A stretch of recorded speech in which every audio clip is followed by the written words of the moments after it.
Welcome to Lynn Cullen Live, talk radio without the static. Email your questions and comments to lynn@pghcitypaper.com. And now your host, Lynn Cullen. And welcome to the program. It is October 9th, 1 month before the midterm election we've all been eagerly awaiting. And also, last day to register to vote in Pennsylvania. Just saying. Also, my sister Susan's on the extension. Suze, hi. Hi. Hi. I have to read you this first paragraph, actually two sentences, from a Washington Post piece today, which just freaked me out. Here it is. When thousands of furious, screaming protesters marched toward the Capitol over the weekend, as Justice Brett M. Kavanaugh was confirmed, Republican staffers peered out at the scene from the windows above. They were not alarmed, but elated. Right. That's how come we're a riotous mob. That's right. And you see how immediately they frame things. How immediately they're just. Why can't we do this same thing? Why are we always flat-footed? So now, with their voters not as energized as ours, they use our energized voters to energize theirs by speaking of ours as an angry mob. That's all you hear us talk. I mean, from the president on down, we are now reduced to a mob, which is the latest thing that they are going to terrify their voters about. So, you know, we've taken over from MS-13 gangs and black football players taking a knee, and now it's women protesting. An angry mob. Paid extras by George Soros. That's right. Yes, right. And we're all being paid by George Soros. There's a they all get the talking points right away. Immediately. It's like they're on a fax from God. But anyway, and meanwhile, I'm watching MSNBC this morning, and they're off in Orange County, which they're hoping to turn from Republican to Democrat. Right. And they're they're at a high school, and they're talking to all these kids sitting on a bench, many of whom look to be seniors or so, and asking if any of them are going to vote. No one even looks up.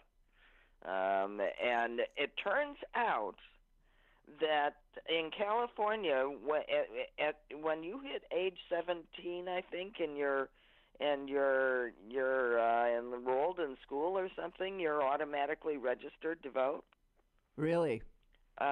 And I'm here, and I was sitting there thinking, isn't that a great idea?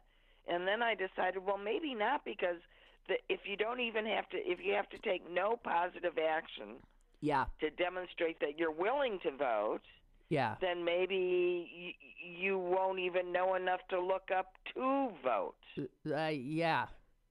We need to make Which seems to be what he just proved. I mean, it was two different stories, and I thought that was so interesting. Oh, dear. And then the first thing you say is one more day to register to vote. And I thought, aha. But that's something that when Taylor Swift says, I'm voting Democrat, guys, and immediately all of her Twitter followers run out and register. Now, that's a positive thing. I'm thinking, no, you can't make it so easy that it loses any meaning. Mm-hmm. Jesus. I also want to point out that everybody who is even registered, by the way, should check to make sure they're still registered. Yes, right. Yes. Somebody it was friggin' Columbus Day yesterday, a federal holiday, which should not be a federal holiday. And somebody suggested, and it's so true, let's get rid of Columbus Day as a federal holiday and make Election Day a federal holiday so that people have the time and the opportunity to vote. Let's make it mandatory that employers have to allow people time to vote. Let's make voting easier. Why even is it on a Tuesday? Some states you can vote by. Some states make it easy. But states that have Republican legislatures or have No, I think you should make it as easy as possible to vote. I'm just to register, because, maybe. Intuitively, you would think that more people would vote, and I would have said that you should make everybody that the second that you do one official act that when you are whatever the major the minor age is or the least age is to vote in your state, you are automatically registered. Well, it's 18. Or on your 18th birthday. Well, I think there it's actually 17. That was the other thing. No, it must be 18. No, it's 18.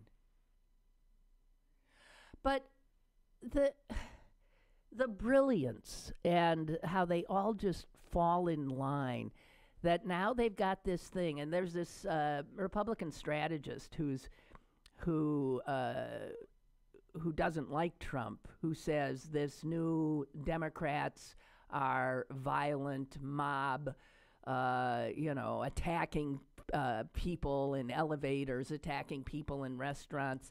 And he says it's just another iteration of fear-mongering, which is how Republicans always run.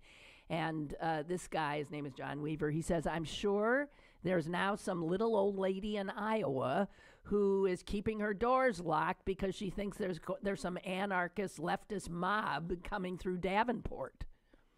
Right, and every time they see a protest march, that's what it is. And let me tell you, that's actually what happened in St. Louis. Remember, way back during those Ferguson things? Yeah. I mean, I had members of my family who lived in St. Louis who were afraid to go out their doors. I know, amazing. So, okay, so this works. And what does it do then to Democrats or to us who want to be in the streets protesting? It makes us wonder, are we helping? Are we hurting? Are we? I'm telling you, Republicans are brilliant. And the Washington Post. It doesn't matter. We have to do what we do because they are. Doesn't matter. They're going to do what they do, no matter what we do. Yeah. But they point out in this Post article that this new, Democratic mob thing is a modern incarnation of the law and order things that were used in the Nixon years. After the riots at the 1968 Democratic Convention, Nixon used that to say, this is who you want, and you want these people? Look at these people. They're violent. They're terrifying.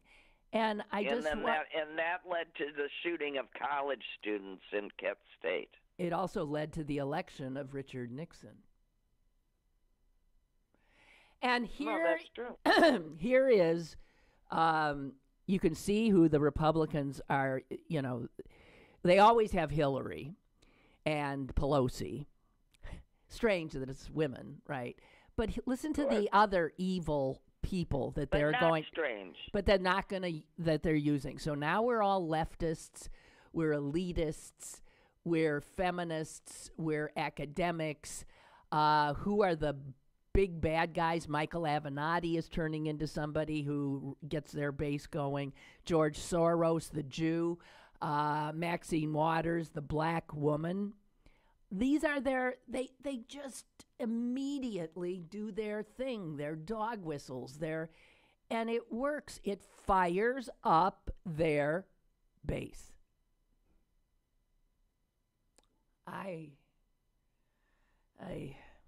Okay. I just wanted to say that was the scariest thing I ever heard. They look at us pouring into the streets and they get excited. And they laugh at us. Yeah. I'm just saying. Well, I'm just saying that's what white men in power always do to their enemies. They laugh at them from their position of power. That's why women like Dr. Ford find it so. Well, that's the thing she says.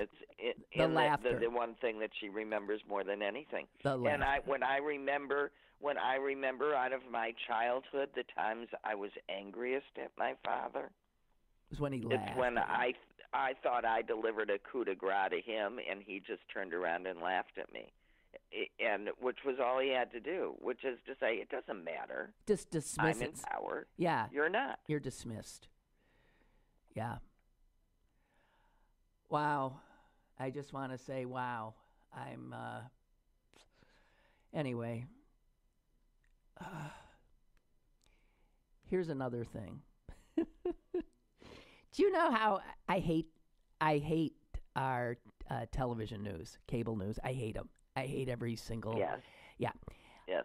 So this week, the way if you I don't watch much anymore, but when you tiptoe in, here's what I found. This was an extraordinary week for this last week for Donald Trump. Extraordinary week he had. And I'm thinking, isn't that something? Because last week was the week that the New York Times revealed that Donald Trump is a crook. Oh, and I was so surprised. I mean, really surprised. I mean, the reporting was, what was that, an 8-page report that they then reprinted on Sunday? And you tell me, look at the damage it did to Trump, according to our media. It didn't even make a ripple, Susan. It didn't make... Now, the U.S. attorney in New York is maybe, quietly continuing looking into it. But our media? Is that not amazing? Yeah, the media spent like a day on it, but then they went back to sexier things. Cabinet. And I don't know if that's a attitude of complacency on the part of the American people, really, that our people are on it. You know, if he's a crook, that's not for us to do something about. That's for our enforcement divisions to do something about, and I hope they're taking note. At least that's how I feel about it. It's like, well, what the hell can I do about that? I mean, surprise, surprise. But that was a story. That was a huge story. That was a blockbuster story. That was a Pulitzer Prize winning story. And we're more into, like Taylor Swift. I just think we're whatever. Anyway, here's another question I have, Susan. You'll recall that in the presidential campaign that Trump ended up winning, one of the really bad things that happened was idiot Bill Clinton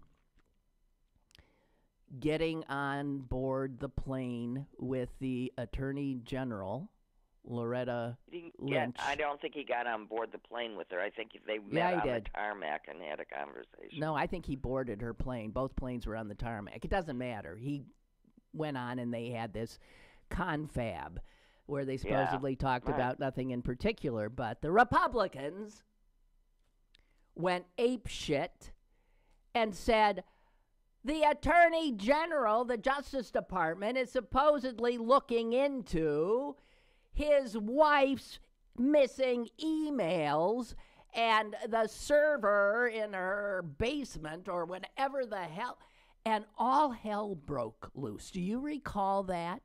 Oh, that yeah, quite I clearly the fact that he was meeting with her was evidence that a fix was in, that there was an attempt to. So, okay, explain to me, Susan, what is the difference with the man who is now overseeing the Mueller investigation into whether Donald Trump colluded with Russia to win election? That's Rod Rosenstein. Right. He flew to Florida on Air Force One with the guy who's being investigated, Donald Trump. Oh, that's the guy's orders. Yeah. Well, now, explain to me how that's not the same. Do you understand? And not a I mean, it's just the headline out of that is Trump says Rosenstein will stay. Until now, they had a nice conversation. Go ahead and investigate me, and remember that you serve at my pleasure, apparently.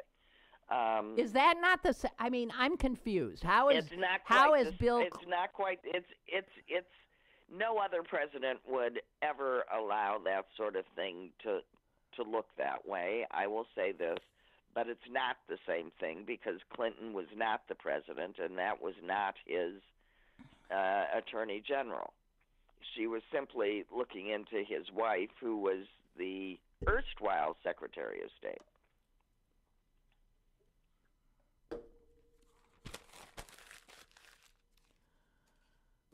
Oh, God. Doesn't mean that it's appropriate. I just do think it's distinguishable. Probably. Well, Susan Collins, how much do we hate her? Well, pretty much. There was an interesting article in the New York Times, and because I read stuff online, I never know when it was published, but probably in the last couple of days. But talking about why white women are, as she called them, gender traders, to a large degree. And it's simply a political calculus that is inbred into them of siding with white men. They right? side with the white men. They take what they do is they value the value of their whiteness is more important to them than the value of their gender. Oh, sure. Whiteness trumps being a woman. Right. Whiteness and gets so you something. Being a they woman will, gets you they will shit. tie their needs to the men in power because whiteness trumps gender. Gotcha. And that explains so much to me. Yep. I think that's that's it. There it is. Whiteness trumps gender. And if you're a white male, well, man, you're a winner on all fronts. We have a caller. Hello, caller. Hey, Lynn, it's Jonathan. Hi. I just tuned in, so I wasn't sure if you saw that Nikki Haley resigned.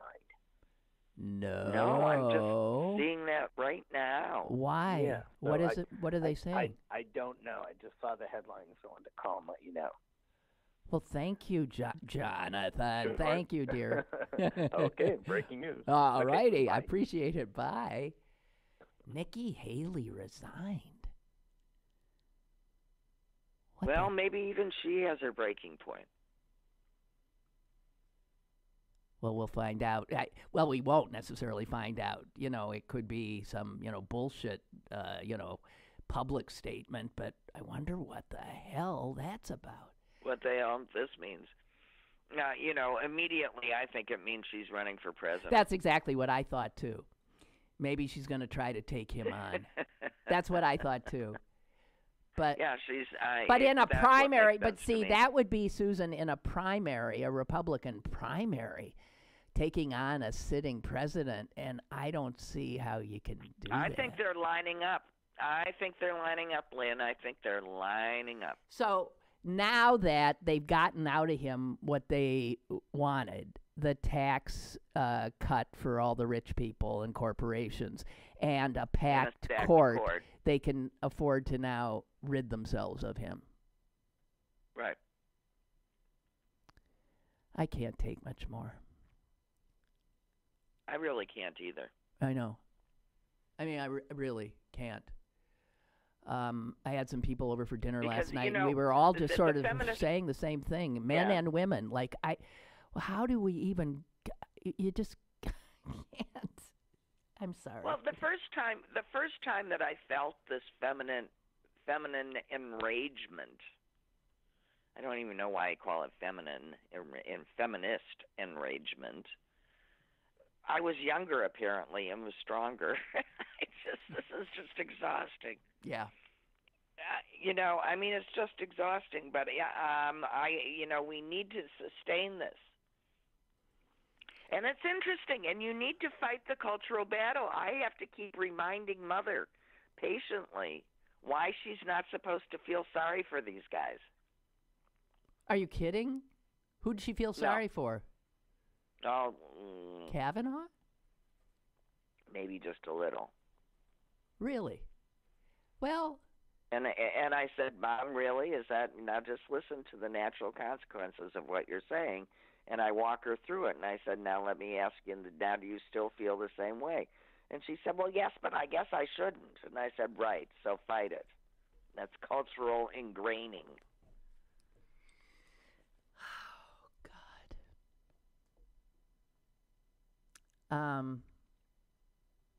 Oh, God. So Colin, Susan, did you see the thing? I talked about this yesterday, but she actually said Sunday, well, I think hope the one silver lining in all of this is that more women now will come forward to report sexual assault. Right, so they can be mocked, pointed at, and disbelieved. And the best that they can say is, I believe you, but you're wrong. Right. What How does that could mean? she? You tell me. What? Okay, and here's another thing she said, and I just want to, these Republicans are so adept and used to lying through their teeth, it doesn't even matter. So she also said, and this was in her speech, that speech she gave on the Senate floor, I would note that Planned Parenthood opposed 3 pro-choice justices just because they were nominated by Republican presidents, David Souter, Sandra Day O'Connor, and Justice Kennedy. They said the same thing about all of them. Women will die. Guess what? That is totally untrue.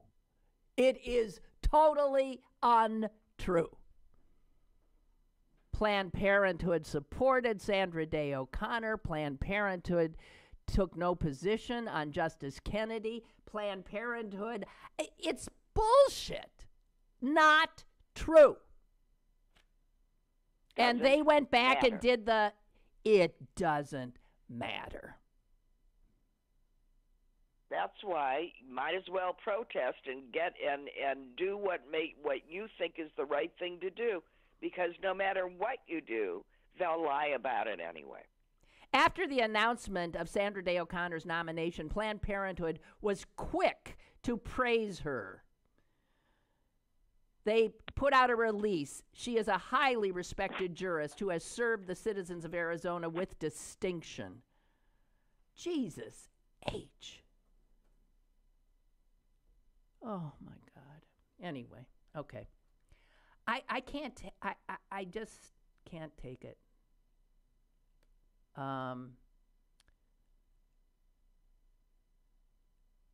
Donald Trump tweeted,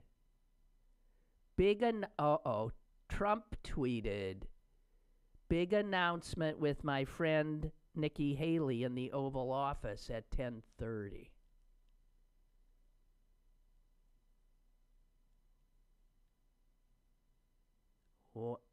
What's he going to do with her? Susan? I don't know. What could I it hope be? Except her resignation. No. I don't know. Well, what else can she make? I mean, what else could he ask her to do? I don't know. Attorney General? I don't know. It doesn't make any sense. Okay, well, we'll find out soon enough. That's 5 minutes from now. Milton writes, while I agree with you about the poor media coverage of Trump's taxes and poor media coverage of the New York Times story, I think the Times is as much to blame as the lack of coverage by other outlets. According to the New York Times, the story had been researched over an 18-month period. If that is the case, why then publish it during last week's Kavanaugh uproar? Good question. Why not instead publish it a week later? None of the information was time sensitive, and waiting a week would have given the story its own platform. Instead, it became a story secondary to the Kavanaugh story. The fault is poor timing on the part of the Times. Well, maybe deliberately poor. Why? We know that there's a change in editorial sentiment. Okay, here's some reporting, but this is from the same people who get a lot of things wrong, Axios. Haley discussed her resignation with Trump last week.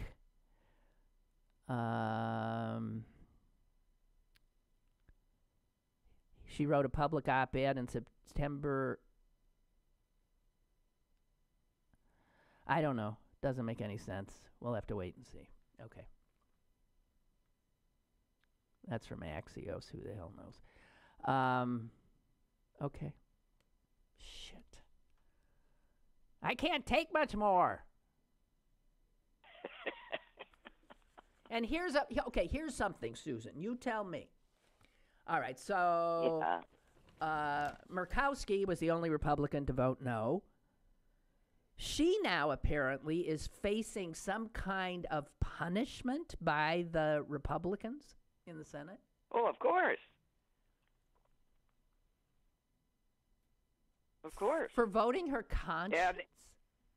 Oh, absolutely. And that same article that I was talking about before, it talks about her and why she voted no, and it said maybe it's because she comes from a state with the nation's highest rate of sexual violence, where a sexual assault rate 3 times the national average, where prosecutors just let a man evade jail time after he kidnapped a Native Alaskan woman and strangled her unconscious, then masturbated over her body.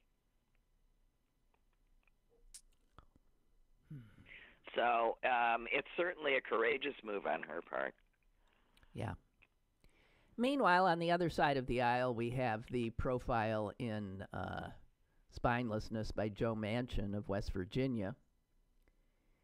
And I see that some Democratic, PAC things are pulling money from him. They're not going to help him anymore.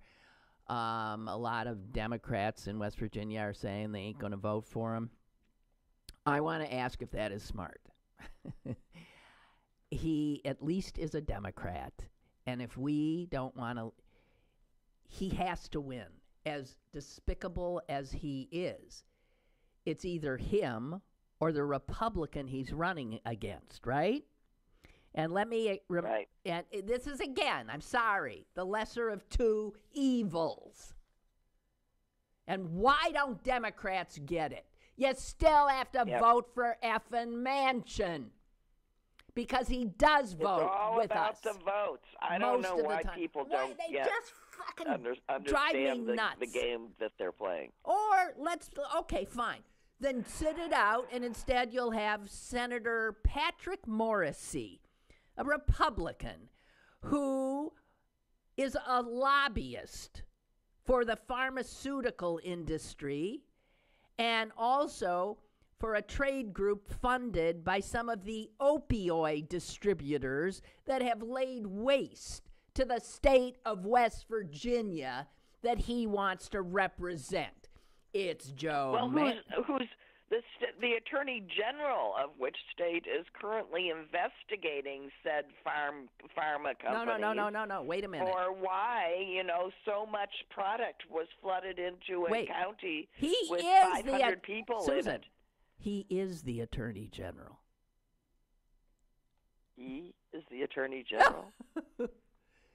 The Republican running the guy who was in the opioid boys' pockets is the Attorney General of West Virginia. Well, why is he investigating his own pocket? Well, because he's not putting it that way. No. Do you effing believe that? So, No. I'm just saying. I was thinking this is all like a Batman comic book, and we got the Joker as president, and I'm just waiting for someone to swoop in and take out the bad guys. Well, it ain't going to happen. That's really I know. but that's the level I'm at, because that's the level they're at. Jesus H. Okay, just on a lighter subject real fast. So you and Mom went to see A Star is Born. I went to see it yesterday. What'd you think? Okay, so first of all, I want to just say this. I think there used to be better movies made, such that, the fact that I just think it was a pleasant way to spend an afternoon. I agree with you. I am so underwhelmed. I don't think it was a great movie. No. I've seen great movies. That wasn't a great movie. That was not a great movie. That said, it's a perfectly, It was fine. all that. What is all the hoo-ha about it? Jesus. I have no idea. I didn't even cry. I was so pissed off. What? Well, you know the story. You know the story. I mean, both those actors are wonderful, and I thought, yes, it's well shot and blah, blah, blah, and everybody did a good job acting, and, Andrew Dice Clay is good, and it was nice seeing, why am I blanking, Lady Gaga? No, Dave Chappelle in an acting thing. I never saw him. Act, and all this bullshit, and her voice is extraordinary, but that's not some friggin' great movie. It's a movie. No, I thought the cutest thing about the whole thing were the people that I was sitting with. I mean, it's Mom, who's 96, me, who's, 67. I'm sitting next to a couple who seem to be, somewhere in that range, and we're at the Saturday afternoon matinee, and the guy next to me is at the end of it. I said to them, because I overheard the wife ask who played the star in the previous iterations, and I told her because I had looked it up, wondering the same thing. It's Barbara Streisand, and it was Streisand and Judy Garland, and Janet Gaynor was the original. The first one, right? Yeah. And the men were Chris Christopherson and James Mason, and who's that first one? Early, I don't know. I can't remember. But anyway. So the old white-haired guy sitting next to me looks at me and says, "She made the hair on the back of my arm stand up." So from that, I take this. I bet you there's a whole bunch of people out there that have never actually heard Lady this Gaga. person called Lady Gaga. And just thought she was some weird person who wore meat as a dress. Who wears meat, know, and what she really is this genius marketer that manages to be Lady Gaga, and so that she can walk around the street as herself, Stephanie, somewhere as someone else, Well, not anymore. It's not recognizable. Not anymore. Not anymore. No, we all know what she looks like. She looks like a nice Italian girl. That's what she looks like. She looks like a nice-looking, not beautiful, not homely, just a nice-looking Italian girl. Italian girl with and I will say this as well, and it's only because it's to agree with a piece of criticism that I heard. and with our mother's own piece of criticism, which that it was 20 minutes too long. And I think true. it was 20 minutes too long, right, because so much of her singing. The star should have been better, not worse, after she was discovered, just because she could be better, not worse. Okay. Well, okay. I just wanted to check in with you because I was so underwhelmed. I'm so sick of always totally the hype. underwhelmed, but I expected to be. I mean, I really expected to be, but I still wanted to see it in a real theater and get it over with so I wouldn't wonder. Yeah, right, exactly. Well, I'm not wondering anymore. I know. Everybody was tired. Like, Jesus, I got to find time to see this damn thing. Well, no. So here's my recommendation. Adjust your expectations. It's not the best movie in the world. It's just not. But it certainly, hands down, beats La La Land. We'll just put it that way. Oh, God. Oh, I mean, I would recommend this as a very pleasant way to spend the afternoon. Just don't think you're going to see, the best movie ever, because it's not. It's not. That's too weighty for the subject matter. Okay, let's catch up on some emails that have come in. Brian writes, "Let me first say I'm a white male.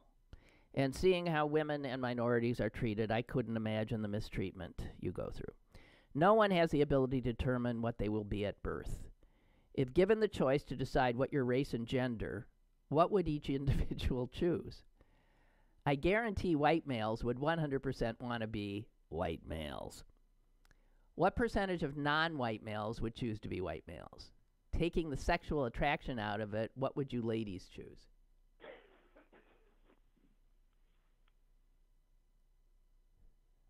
I don't know.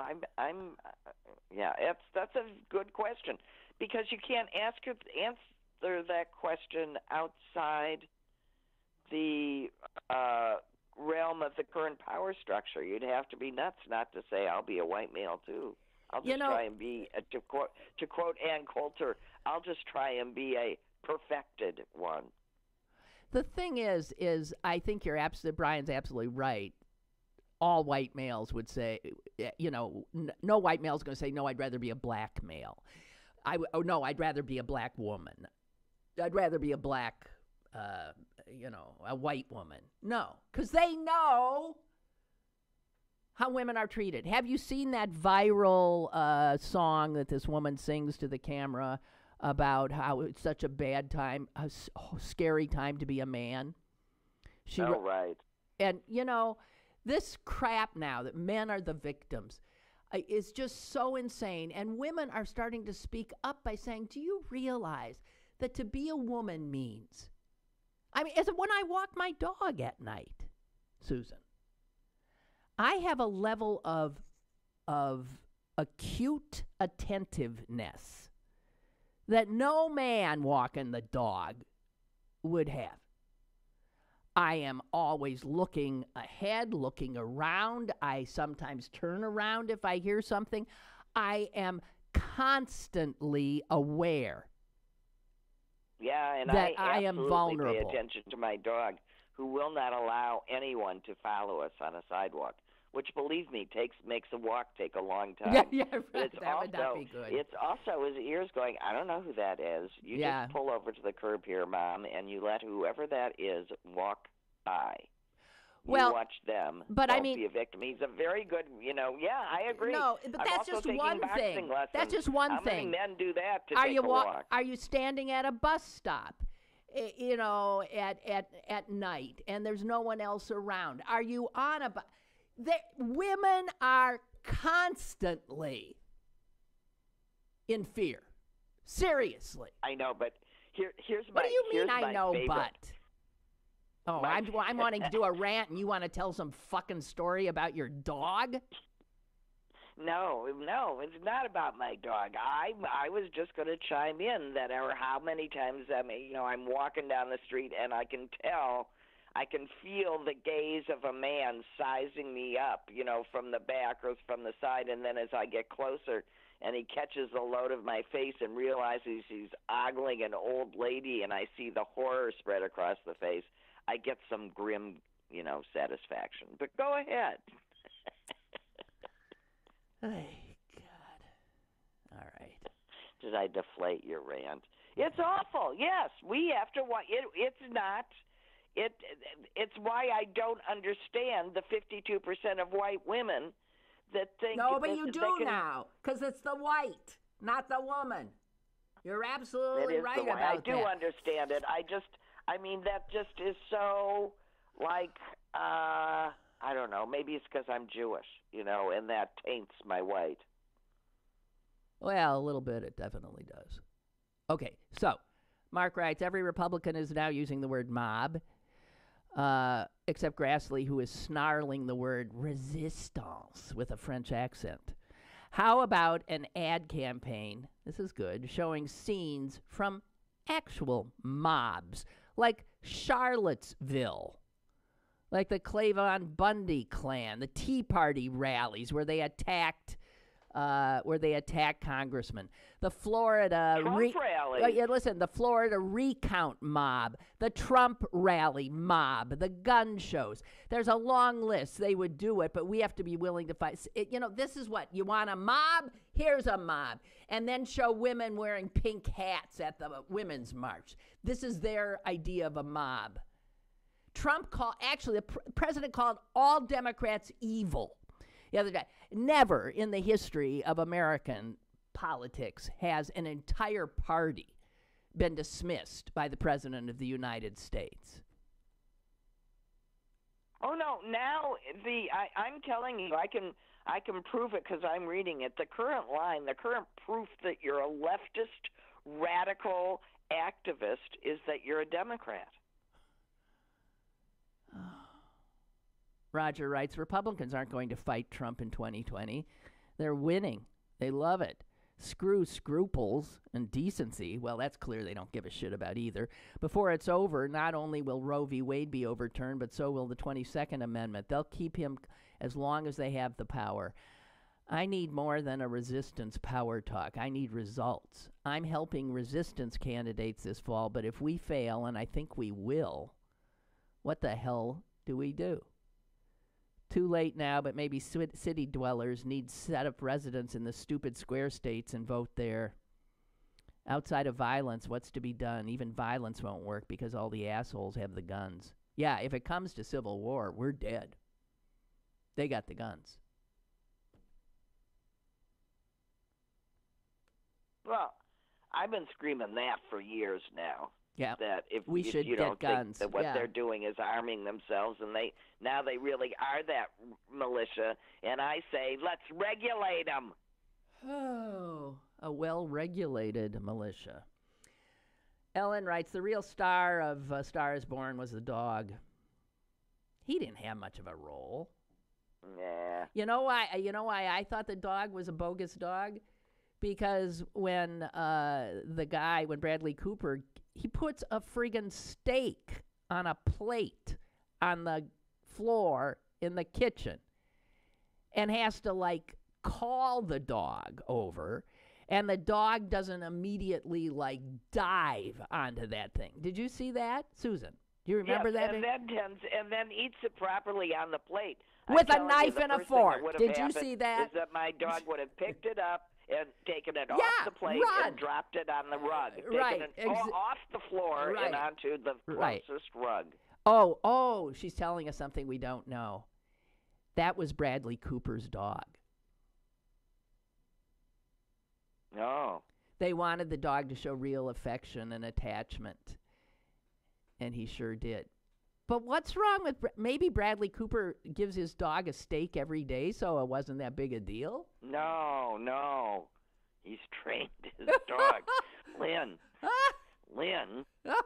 this is what a trained dog looks like.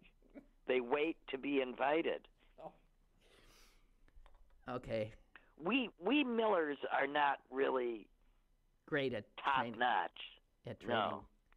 I'm trying. Although I will say this. I'm trying. Okay, I am going to tell you an Ernie story. We get to Green Bay. The first thing, I let him out in the backyard, and the first thing that happens I'm unloading the car, and I'm just thinking, I just really ought to go check on the dog, even though I know that the fence is now secure. And sure enough, the gate has been left wide open.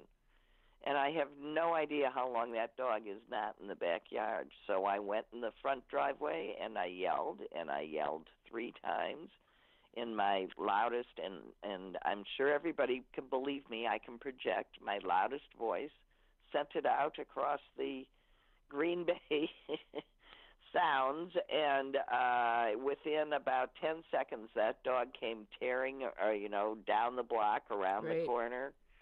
He took a victory lap around me, so I trained him.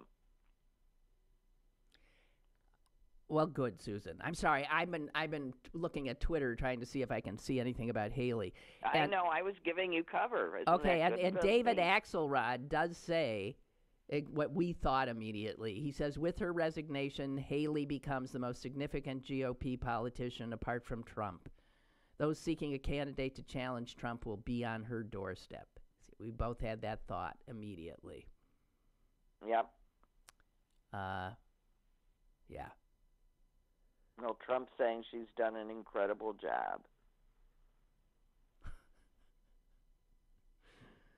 Oh. Okay. So he hasn't added 2 and 2 yet, but that's no surprise. Yeah, he's a brilliant businessman. Eventually, he'll add 2 and 2. And then he won't like Nikki Haley. What do you mean he's a brilliant businessman? That was, I guess it wasn't very good. No, it was not irony. good. It was not at all. It was not well delivered. I don't think. You have to do it with a sneer. You have to, I think. Just saying. All right. Shit. I'm sorry. I am just beyond. I'm sorry. This is how I had to moderate this thing over the weekend, Susan, and I told people yesterday, this is exactly what happened to me at that thing. I was moderating a panel. I was also on the panel, and it was journalists, TV journalists, and I got so depressed. I got so depressed during it that I actually stopped moderating. I ended up just picking at my nails, looking down. I absolutely absented myself. I couldn't take it anymore. And I had to realize, hey, wait, you're supposed to be moderating this. And even then, I couldn't. I just said, I turned to the audience. I said, I can't. I'm going to go jump in the river. I'm so depressed, I can't see straight. So that's what's happening to me right now. We have a caller to save us. Hello. Hi, Lynn. Hi, Susan. Hi. We're both doing this fine morning. John from Greensboro. Lynn, I didn't get to hear you live last week, so I caught up on a few of your shows on YouTube. The recordings, and you weren't alone in asking this question, but you voiced the question as to why the administration kept sticking with Kavanaugh. Why not simply pick an equally, terrible, Federalist Society pre-approved, justice to push through after the midterms, even a female jurist. And I think what I've come to recognize is that that's an exercise. I mean, it's their power display. It's signifier that facts don't matter, decency doesn't matter, reality itself really doesn't matter, logic doesn't matter, and they don't care what you think. They don't care about showing integrity. They don't care about whether or not the Kavanaugh lied under oath, which he did demonstrably several times, not only about his youth, but about several other more germane subjects, such as the fact that he once, as Cory Booker revealed, he once lied about having improper access to, DNC emails. Yeah. He lied throughout. He lied throughout. But I guess when a white guy perjures himself about things having to do with women or pay, it doesn't matter. That's not perjury. It's only perjury if it's a woman or a black or a Democrat. $60,000 in credit card debt for him went away right before his nomination for the court. Yeah. Just poof. Paid off. And his explanation for it made no sense whatsoever. So his explanation was that for the past 12 years, he's been paying his friend's share of baseball tickets, yearly baseball passes, and they just paid him back after he floated them along for 12 years. And paid credit card interest to do it. Yeah. Jesus. But you see, what I recognize is that, look, wielding power means you can push through someone who's unqualified, who's partisan, who isn't of good character. Nominating someone who's, eminently qualified for the job, not just in terms of their legal credentials, but also the integrity they've displayed. Obviously having a viewpoint. All the justices have ideological viewpoints, but in not being a naked partisan, in displaying personal integrity. What's the point of that? True power is when you can nominate a scoundrel and push him or her through. Well, true power is when you can make, statements that contradict each other or just blatantly false, and you're not questioned. You get away with it. That's called that's a wielding of power. Yeah. And if there's one thing, and I've said it till I'm blue in the face, that Republicans know how to do, it's seek it and use it. Yeah, that's what they do. Yeah. They're not good at really anything other than seeking it, getting it, keeping it, even if they represent a definitive minority of the American population. Hey, thanks for the call. I got to move on before I kill myself. Susan, here's another story today that made me want to slip my wrists. Actually this is about the cruelty, the absolute, and I'll say it, evil of this administration. I'm going to take you to a courtroom in New York, actually courtroom number 14, and the defendant is led in. She's lifted into a chair. The reporter writes, her feet stuck out from the seat in small gray sneakers. Yeah, what is before? Her legs too short to dangle. Her fists were stuffed under her knees. As soon as the caseworker who had sat her there turned to go, she let out a whimper, and then her face crumpled into a bursting dam. The girl, Fernanda Jacqueline de Villa, was 2 years old. Oh, I can't even stand it. This is what I can't. She was taken from her grandmother at the border in late July. The only person in that courtroom she had met before that day was the guy who picked her up and put her in the chair. How old are you? The judge from on high asked her. She said nothing. Do you speak Spanish? An interpreter bent toward the child, repeating the questions in Spanish. Fernanda stayed silent, her eyes big. She's nodding her head, the judge said, peering down from the bench. But that afternoon in New York Immigration Court, the judge had nearly 30 children to hear from. Fernanda was just number 26.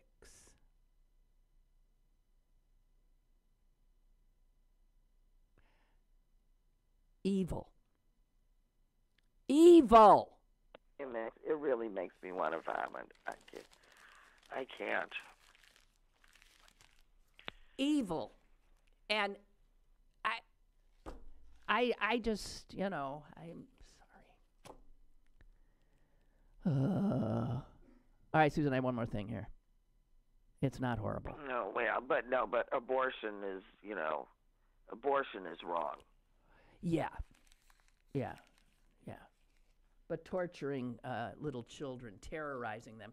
So she has been, that 2-year-old child has here, been Lynn. with They strangers. Shouldn't have been here. Has been Those with kids shouldn't strangers have been here, so we don't care. Since July. In terms of how old she is, what percentage of her entire life has that 2-year-old spent in custody? Unbelievable. And with people who don't love her. Her grandmother was deported. Are ordered not to.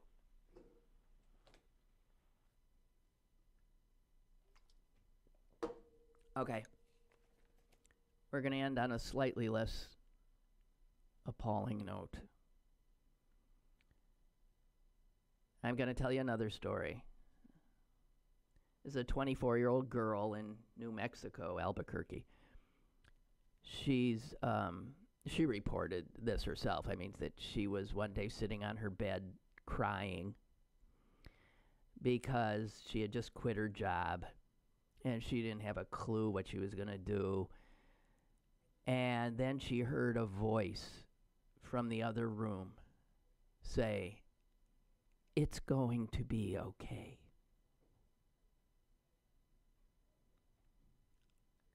That was Alexa.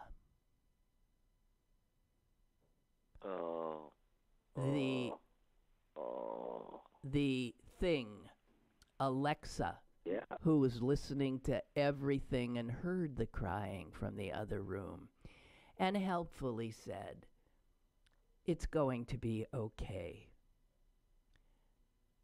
The 24-year-old reported this. I jumped up. I unplugged her, and I literally ran downstairs and shoved her in a drawer. I was just like, whoa, this is not normal. But you know what? It will be normal in 2 years. It's already normal for some people. 24% of Americans now have one of these fucking things in their house. And I know. I got one for my son, because he wanted a speaker, and it was embedded in the speaker. And I said, "Are you sure you want to willingly put a spy in your house?" And he laughed. He said, "You can disable it." And within 3 days, he was saying, "Yeah, but it's sort of neat. Watch this." And I was going, "Okay, so now you have a spy in your house." You know, it just well, we fall for it. Although you know, like Susan, do you remember? Wait, I just was thinking. Do you remember back in the day, if you wanted to change the channel on the television, you would get up, walk to the television, and turn a knob? We now couldn't imagine having to do that, right? The remote. Hey, now we're so old. We're so old that I still call a remote control a knocker. Well, that's just in our family. That is the sound that the original remote controls made. They went knock. Well, that was just in our family. I got to tell you. So now people, I'm in houses where people say, Siri or Alexa, play that, do this, asking her questions, open the door, unlock the door, do this, tell me. And I'm thinking, this is repulsive to me. You can do all of these things you're asking this thing to do. What are we going to become?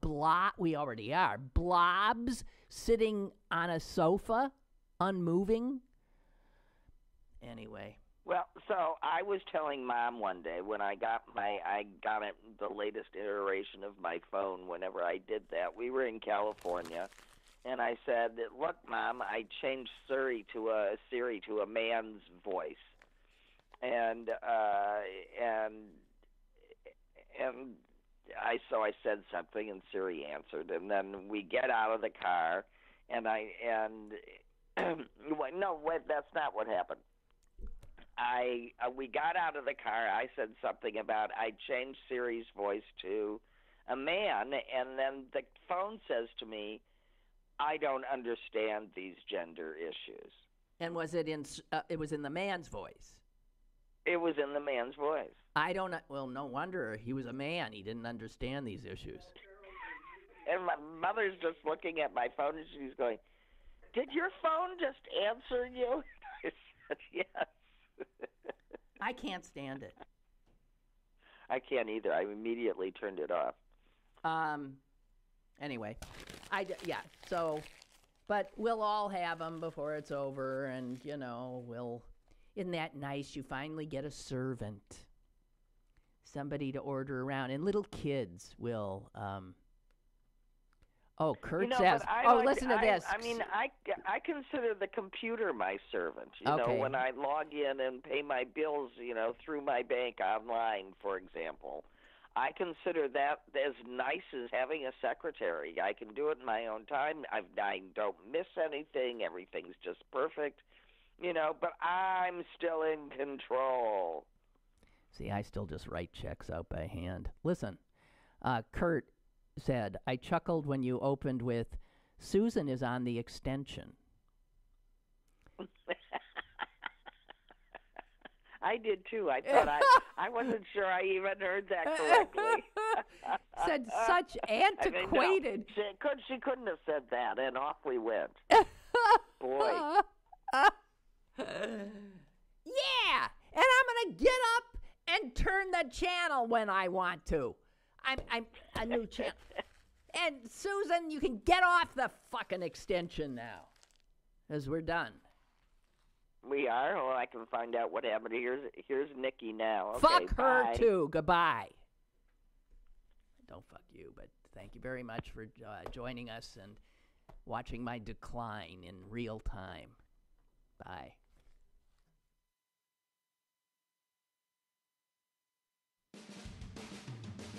Lynn Cullen Live, Monday through Friday from 10 a.m. to 11 a.m. and archived at pghcitypaper.com. The opinions expressed on Lynn Cullen Live are those of the host and do not necessarily reflect the viewpoints of Pittsburgh City Paper or its advertisers.